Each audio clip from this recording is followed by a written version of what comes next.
Assalamualaikum warahmatullahi wabarakatuh. Welcome to the English class again in this semester. In this video we are going to learn about narrative text. Jadi kita akan mempelajari tentang teks naratif berdasarkan KD 3.7. Ya, kompetensi dasar ini. But before starting the material, as usual, let's pray. A'udzu billahi minasyaitonir rajim. Bismillahirrahmanirrahim. Raditu billahi rabba wa bil islami dina wa bi Muhammadin nabiyyan wa rasula. Rabbi zidni ilma warzuqni fahma waj'alni minas shalihin. Amin ya rabbal alamin. Okay. Directly we go to the narrative. So what is narrative? Narrative deal with problematic events which lead to a crisis or turning point of some kind, which in turn finds a resolution. Jadi naratif itu berhubungan dengan peristiwa-peristiwa yang problematik, yang ada masalahnya. Jadi ada masalah dalam cerita, itu namanya naratif. Which lead to a crisis, yang akan mengantarkan ke sebuah krisis. Krisis itu puncak masalah dan kemudian berbalik menjadi sebuah resolusi. Lebih jelasnya, jadi apa itu naratif? Jadi biasanya bersifat imajiner. Imajiner itu berhayalan, tetapi terkadang juga ada yang berdasarkan fakta atau kejadian sebenarnya. Contoh-contoh atau jenis cerita yang termasuk naratif antara lain yakni cerita, dongeng, atau fairy stories, cerita misteri, mistik, fiksi ilmiah, science fiction, terus roman, horror, dan lain-lain. Itu salah satu contoh naratif. Oke, lebih lanjut kita bahas. Jadi ada beberapa model atau tipe-tipe dari teks naratif itu. Yang pertama ada fairy tales. Fairy tales itu tadi yang termasuk dongeng. Apa saja yang termasuk dongeng? Dongeng misalkan, dongeng itu jadi cerita rakyat, bukan cerita rakyat, cerita yang tidak ada, sebenarnya tidak ada. Misalkan contoh The Goose, Angsa with the Golden Eggs, dengan telur emasnya. Ini contoh dongeng. Jadi itu sebenarnya tidak ada, hanya dongeng saja. Terus folktale. Kalau folktale itu cerita rakyat. Cerita rakyat itu jadi turun temurun dari mulut ke mulut. Nah, itu cerita rakyat dari generasi ke generasi. Contoh dari folktale ya, ini ada Sangkuriang. Contohnya di Indonesia ada Sangkuriang. Terus kalau di luar ada Snow White. Nah, itu contoh dari folk tales. Kemudian ada fable. Fable itu teks naratif yang di dalamnya ada binatang-binatang, cerita-cerita binatang. Jadi seolah-olah binatang bisa berbicara dan ada cerita di situ, itu fable. Dan yang terakhir adalah legend. Legend itu legenda. Jadi legenda itu asal-usul suatu tempat, biasanya seperti itu. Oke, kita menuju ke contohnya. Apa saja? Jadi kalau fable tadi misalkan ada the ant and the dove, jadi ada semut dan merpati, ada lagi kancil dan buaya, itu termasuk fable. Dan yang the ant and the grasshopper, ada semut dan grasshopper ini belalang. Dan ada yang legend, misalkan di Indonesia kota Banyuwangi. Banyuwangi itu berasal dari sebuah cerita, di situ legenda, The Legend of Banyuwangi. Ada Danau Toba, The Legend of Toba Lake, dan sebagainya. Itu legenda. Legenda itu asal usul suatu tempat, namanya biasanya seperti itu. Oke. So kita lanjut. What is the purpose of text naratif? Apa tujuan dari sebuah teks naratif? Biasanya dalam ujian atau dalam pertanyaan-pertanyaan ujian itu biasanya ada pertanyaan seperti ini. Why is the text written? Dan text is written for, kenapa teks itu ditulis? Teks itu ditulis untuk what is the purpose, atau langsung menanyakan apa tujuannya, what is the social function, what is the writer's intention, tujuan penulis. Jadi itu semuanya menanyakan purpose tujuannya. Di purpose-nya nanti ada at least there are 4 purpose, ada 4 tujuan yang kita bahas ini ya satu-satu. Yang pertama adalah to amuse. To amuse itu untuk membuat orang kagum. Terus to entertain, untuk membuat pembacanya itu terhibur, menghibur, entertain. Kadang juga naratif itu to teach us to have good character, untuk mengajari kita, as berarti pembaca, untuk mempunyai karakter yang bagus. Terus ada to make us learn something from the story, untuk membuat kita belajar sesuatu dari cerita tersebut. Biasanya dinamakan moral value, jadi hikmah dari cerita tersebut ada. So there are at least 4 purpose of narrative text. And then what is the structure of narrative text? Jadi narrative text itu membentuknya, bagian-bagiannya apa saja, kita bahas satu persatu. There are at least 3 parts of narrative text structure. Ada orientation, complication, and resolution. Dan yang keempat, reorientation ini adalah optional. Optional artinya kadang ada, kadang tidak. Jadi yang wajib ada adalah orientation, complication, and resolution. Apa itu orientation? Orientation di sini adalah pembuka, jadi pengenalan. Di situ dikenalkan, biasanya di paragraf pertama itu dikenalkan tokohnya. Jadi tokoh, kemudian jadi karakternya, terus tempat, place, and then waktu, time-nya. Kemudian bagian kedua ada complication. Nah, di sini yang membuat cerita itu menjadi sebuah naratif. Jadi ada complication-nya, ada permasalahannya. Nah, permasalahan, kemudian di akhir cerita biasanya dikasih resolution, atau solusi dari masalah yang dialami oleh tokoh atau karakter yang ada dalam cerita. Dan reorientation ini adalah seperti yang saya katakan tadi, ini adalah kadang ada, kadang tidak, kadang ditulis, kadang juga tersirat. Jadi tersirat itu tidak ditulis tapi kita bisa memetik hikmah dari cerita itu reorientationnya. Jadi misalkan ada orang yang misalkan bawang merah, bawang putih, nah itu kita bisa mengambil cerita walaupun tidak tertulis di dalam teks, biasanya seperti itu. Jadi ada 3, minimal ada 3 bagian-bagian dari naratif teks. Dan ciri kebahasaan dari naratif teks itu ada beberapa. Yang pertama, menggunakan adverb of time. Di adverb of time, kata keterangan waktu. Kata keterangan waktunya biasanya diawali dengan once upon time, one day, suatu hari, long time ago, zaman dahulu kala, once upon time, suatu waktu. Nah, itu menunjukkan waktunya, biasanya di awal sekali. Nah, ini menunjukkan sudah berarti itu terjadi bukan sekarang, tapi karena cerita kan berarti masa lalu.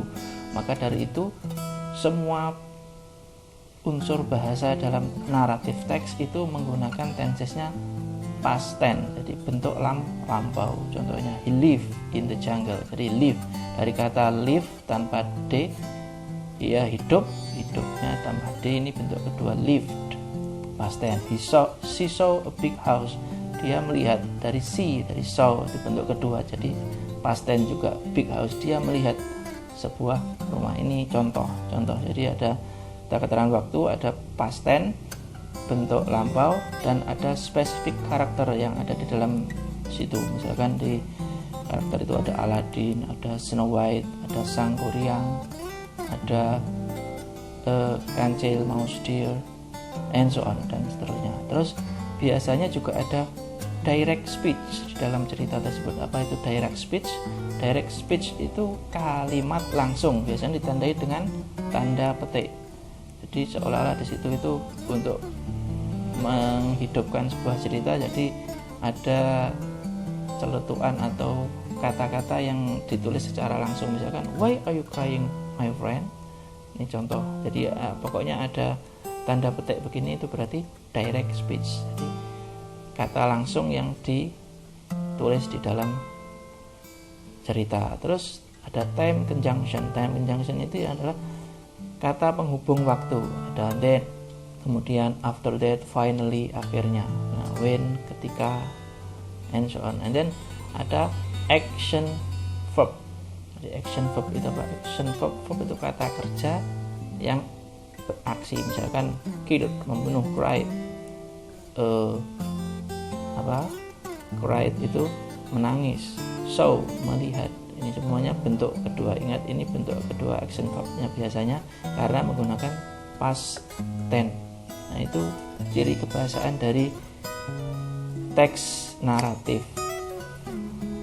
Kemudian itu tadi penjelasan tentang teks naratif. Nah, ini sekarang kita mulai coba kita ini ya, kita belajar menganalisis sebuah cerita teks naratif. Nah, saya ambil yang terkenal saja tentang Cinderella. Nah, Cinderella ini teksnya diperpendek. Jadi ada once upon a time, suatu waktu, hiduplah seorang girl, a girl named Cinderella, seorang gadis bernama Cinderella. She lived with her stepmother and stepsister. Nah, di sini paragraf pertama sebagai orientation pengenalan tadi terdiri dari apa? Terdiri dari karakternya. Diungkapkan di sini ada Cinderella karakternya. Jadi aktor dalam cerita tersebut. Terus tempatnya, ada spesifik karakternya, ada stepmother, stepsister. Step itu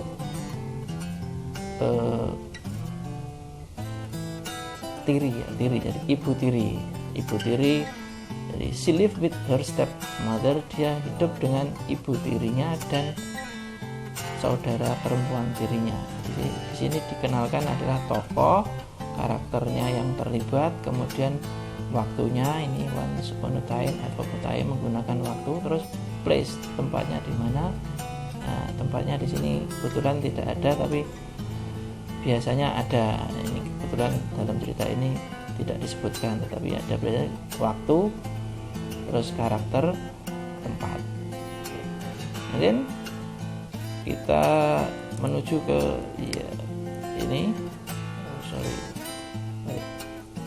yang ke selanjutnya adalah her stepmother and stepsister treated her badly.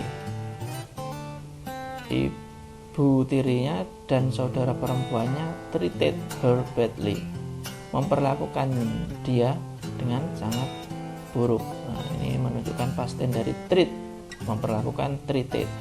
One day, suatu hari, a prince of kingdom, jadi putra mahkota dari sebuah kerajaan, invited all girls. Invited, nah ini contoh past tense juga, mengundang.